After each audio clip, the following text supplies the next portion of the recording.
Good morning, Saratoga High School. Today is September 5th, 2019, and I'm Adam Hsu. And I'm Ethan Zhao. Welcome to the first SHSTV broadcast of the year.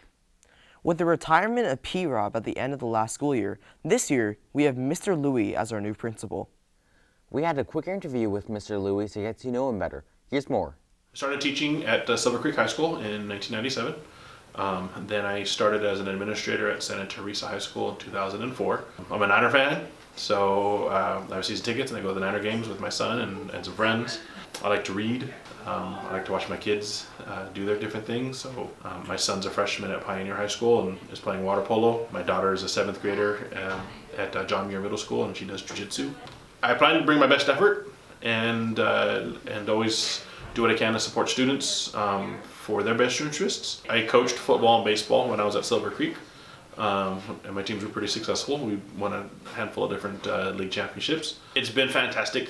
Starting here in July and getting the soft open in the summer to learn about the school and the staff the best I could, and then the 7 or so 8 days of school that we've had so far. It's been awesome. You may have noticed that there are new faculty and staff on campus. Today, we are featuring English teacher Mr. Granoff, music teacher Mr. Felder, and math teacher Miss G.A. Music theory studies all of the elements of music, from the simplest pitches and rhythm, and putting them in combination to make chords and phrases and sections. I always tell my students that it's not just a music course, it's like life 101. I'm really excited to get to spend so much of the year and make all the kids' brains hurt, and then hopefully make their parents despair as they bring the arguments home to the dinner table. On top of learning, the skills that they need to master, I also want them to build, their critical thinking skills, their problem-solving skills, and just help them develop perseverance, so when they reach a hard problem, whether it's math or something else, they can keep trying. So I think math's a really good subject to build that. With the recently constructed buildings, it's hard to believe that any part of the school could be short on cash. Yet the sports teams are struggling to get enough donations to operate. We spoke to several who are impacted to find out more.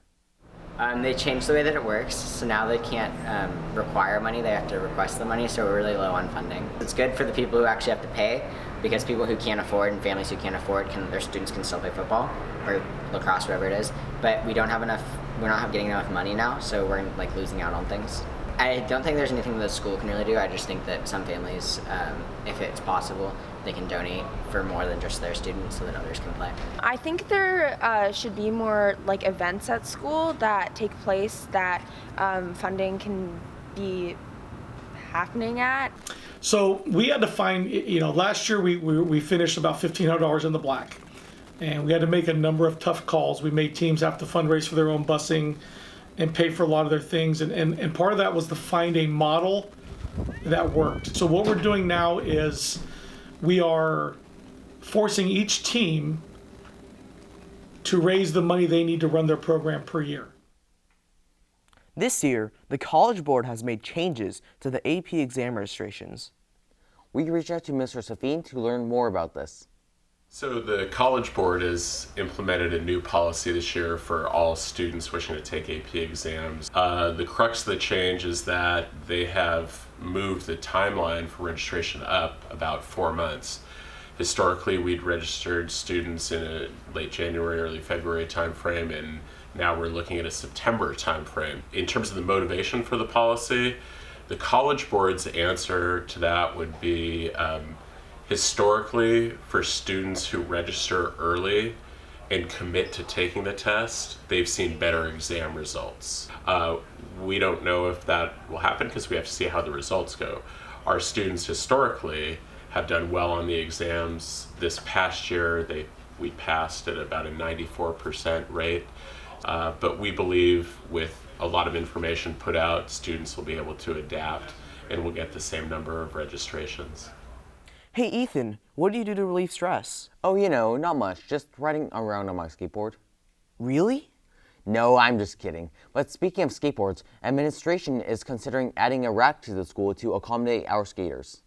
Well, the first day of school, I noticed that a lot of kids had come to school with skateboards. So we decided, I talked to Mr. Hernandez, and we decided that we'd get a skateboard rack where you could put your skateboard on and lock it up. We're going to put 2 racks out by the bike racks.